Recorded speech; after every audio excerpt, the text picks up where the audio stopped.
നമ്മുടെ ഫോണിലേക്ക് വരുന്ന അനാവശ്യമായിട്ടുള്ള കോളുകളും സ്പാം മെസ്സേജുകളും ഒഴിവാക്കുന്നതിനും മറ്റുള്ളവർ നമ്മളെ ലൂപ്പ് ചെയ്ത് കയറി നമ്മുടെ ഫോണിൽ വിലയേറിയ ബാങ്കിങ് ട്രാൻസാക്ഷൻസും മറ്റു കാര്യങ്ങൾ അറിയാതിരിക്കുന്നതിനായി നമ്മുടെ ഫോണിന്റെ കോളർ ഡയലറിലും മെസ്സേജിംഗ് ആപ്ലിക്കേഷനിലും ചെയ്തു വെക്കേണ്ട ഒരു 2 സെറ്റിംഗ്സുകളെ കുറിച്ചാണ് ഇന്നത്തെ വീഡിയോ.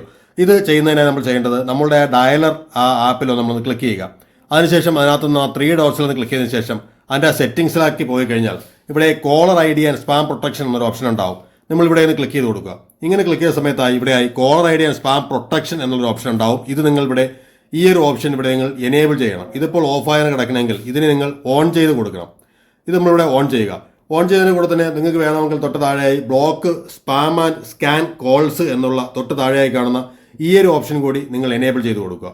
ഇങ്ങനെ ഓൺ ചെയ്ത സമയത്ത് ഈ 2 രീതിയിൽ നമുക്ക് ചോദിക്കുന്നുണ്ടാവും. എല്ലാ ഫോണിലും ഇങ്ങനെ ഉണ്ടാവണമെന്നില്ല. പക്ഷേ ഉള്ള ഫോണുകളിൽ block spam and scam calls എന്നുള്ളതിൽ കയറിയതിനു ശേഷം ബ്ലോക്ക് ആൾ സ്പാം കാൾസ് എന്നോ അല്ലെങ്കിൽ ഉള്ളി block high risk spam calls എന്നോ നിങ്ങൾക്ക് സെലക്ട് ചെയ്യാം.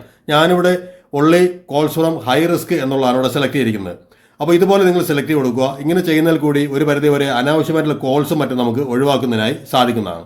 പ്രധാന ഗുണമെന്ന് പറയുന്നത് നമ്മുടെ കോൺടാക്ട്സിലില്ലാത്ത ഫോൺ നമ്പറുകളിൽ നിന്ന് കോൾ വരികയോ അല്ലെങ്കിൽ നമുക്ക് പലരും സ്പാമെന്ന് മെസ്സേജ് ചെയ്തിരിക്കുന്ന അല്ലെങ്കിൽ മാർക്ക് ചെയ്തിരിക്കുന്ന അത്തരം കോൾസ് വരികയോ ചെയ്തു കഴിഞ്ഞാൽ അത് സ്പാം ആണെന്ന് കണ്ടെത്തുകയും നിങ്ങൾക്ക് വരാതെ തടയുന്നതിനും സംവിധാനങ്ങൾ ഫോണിൽ തന്നെ ചെയ്യുന്നതായിരിക്കും. കൂടാതെ ചില കോൾസ് നിങ്ങൾക്ക് വന്നാൽ തന്നെയും നിങ്ങൾക്ക് അറിയുവാൻ കഴിയും. അത് നോട്ടിഫിക്കേഷനായി എഴുതി കാണിക്കും. ഇനി അടുത്ത് നമുക്ക് മെസ്സേജിംഗ് ആപ്ലിക്കേഷനിൽ എങ്ങനെയാണ് അത് സെറ്റ് ചെയ്യുന്നതെന്ന് നോക്കാം.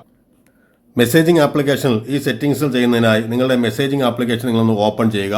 ഓപ്പൺ ചെയ്തതിന് ശേഷം വലതുഭാഗത്തേക്കാണ് നിങ്ങളുടെ പ്രൊഫൈൽ ഐക്കൺ നിങ്ങൾ ക്ലിക്ക് ചെയ്ത് അവിടെയായി നിങ്ങളുടെ താഴേക്ക് വരുമ്പോൾ മെസ്സേജ് സെറ്റിംഗ്സ് എന്നൊരു ഓപ്ഷൻ ഉണ്ടാവും. നിങ്ങൾ അതിലൊന്ന് ക്ലിക്ക് ചെയ്ത് കൊടുക്കുക. ക്ലിക്ക് ചെയ്യുന്ന സമയത്ത് ആ ജനറൽ എന്നുള്ള ഓപ്ഷനിലേക്ക് പോയി കഴിഞ്ഞാൽ ഇവിടെയായി നിങ്ങൾക്ക് കുറച്ച് താഴേക്കായി നമ്മളിങ്ങനെ കൊണ്ടുവന്നു കഴിഞ്ഞാൽ ഇവിടെ സ്പാം പ്രൊട്ടക്ഷൻ എന്നൊരു ഓപ്ഷൻ ഉണ്ടാവും. നിങ്ങൾ ഈ സ്പാം പ്രൊട്ടക്ഷൻ ഓൺ ചെയ്ത് ഇവിടെയായി നിങ്ങൾ എനേബിൾ ചെയ്ത് കൊടുക്കുക. കാരണം എന്ന് പറഞ്ഞാൽ ഇതിങ്ങനെ ചെയ്യുമ്പോൾ ഇവിടെ ഓഫ് ആണെന്നുണ്ടെങ്കിൽ ഇതിങ്ങനെ ഇവിടെ ഓഫായി കിടക്കണമെങ്കിൽ നിങ്ങളിതിനെ ഓൺ ചെയ്ത് കൊടുക്കണം. ഇങ്ങനെ ചെയ്യുമ്പോൾ മെസ്സേജ് വഴിയുള്ള സ്പാം ആയിട്ടുള്ള കാര്യങ്ങൾ അവ കണ്ടുപിടിച്ച് അത് ബ്ലോക്ക് ചെയ്യുന്ന സംവിധാനം ഫോൺ തന്നെ ചെയ്യുന്നതാണ്. അപ്പോൾ നമ്മുടെ ഈ ഫോണിന്റെ മെസ്സേജിലും നമ്മുടെ കോളർ ഡയലറിലും അതായത് നമുക്ക് കോൾസ് വരുന്നതും തടയുന്നതിനുള്ള 2 കാര്യങ്ങൾ ചെയ്തു. ഇതുകൂടെ നമുക്കിനി വേറൊരു കാര്യം കൂടി ചെയ്യാൻ പറ്റും. നല്ല കൊച്ചു കുട്ടികൾക്കും പറ്റും. അതായത് നമ്മുടെ സ്കൂളിൽ പഠിക്കുന്ന കുട്ടികൾക്കും പറ്റും നമ്മുടെ ഫോൺ ഉപയോഗിക്കാൻ കൊടുക്കുകയാണെങ്കിൽ ആ കോൺടാക്ട്സിനകത്ത് അൺനോൺ ആയിട്ട് വരുന്ന ഫോണുകളിൽ നിന്നുള്ള അല്ലെങ്കിൽ അൺനോൺ ആയിട്ടുള്ള നമ്പറുകളിൽ നിന്നുള്ള കോൾസ് ബ്ലോക്ക് ചെയ്യുന്നതിനായി ഒരു ഓപ്ഷനും കൂടി ഉണ്ട്. ഇത് ചെയ്യുന്നതിനായി വീണ്ടും നമ്മൾ പഴയ ആ കോളർ ഡയലറിലേക്ക് തന്നെ പോവുക. നേരത്തെ ഇതുപോലെ നമ്മൾ 3 ഡോട്ട്സിൽ ക്ലിക്ക് ചെയ്ത് ആ സെറ്റിംഗ്സ് ഒന്ന് ഓപ്പൺ ചെയ്ത് കഴിഞ്ഞാൽ ഇവിടെയായി നിങ്ങൾക്ക് കുറച്ചായി താഴേക്കായി ബ്ലോക്ക് നമ്പേഴ്സ് എന്നൊരു ഓപ്ഷൻ ഉണ്ടാവും. ഈ ബ്ലോക്ക് നമ്പേഴ്സിൽ ക്ലിക്ക് ചെയ്തതിനു ശേഷം ഇവിടെയായി block calls from unknown numbers എന്നൊരു ഓപ്ഷൻ ഇതുപോലെ കാണുവാൻ സാധിക്കും. അപ്പോൾ നമ്മൾ എന്ത് ചെയ്യണം? ഇത് നിങ്ങളൊന്ന് ഓൺ ചെയ്തിട്ടേക്കോ. ഇങ്ങനെ ചെയ്താലുള്ള ഗുണമെന്ന് പറയുന്നത് കുട്ടികളുടെയും മറ്റും ഫോണുകളിലേക്ക് മറ്റുള്ള നമ്മുടെ കോൺടാക്ട്സ് ഇല്ലാത്ത ഫോണുകളിൽ നിന്നും വരുന്ന കോൾസിനെ ഒരു പരിധിവരെ ബ്ലോക്ക് ചെയ്യുന്നതിന് സാധിക്കും. അപ്പോൾ ഈ 3 കാര്യങ്ങൾ നിങ്ങൾക്ക് ഇഷ്ടപ്പെട്ടെന്ന് വിചാരിക്കുന്നു. ഇഷ്ടപ്പെട്ടെങ്കിൽ ചാനൽ സബ്സ്ക്രൈബ് ചെയ്യുക, മറ്റുള്ള കൂട്ടർക്ക് അറിവ് ഷെയർ ചെയ്യുക. മറ്റൊരു വീഡിയോ നാളെ കാണാം. നമസ്കാരം ഫ്രണ്ട്സ്.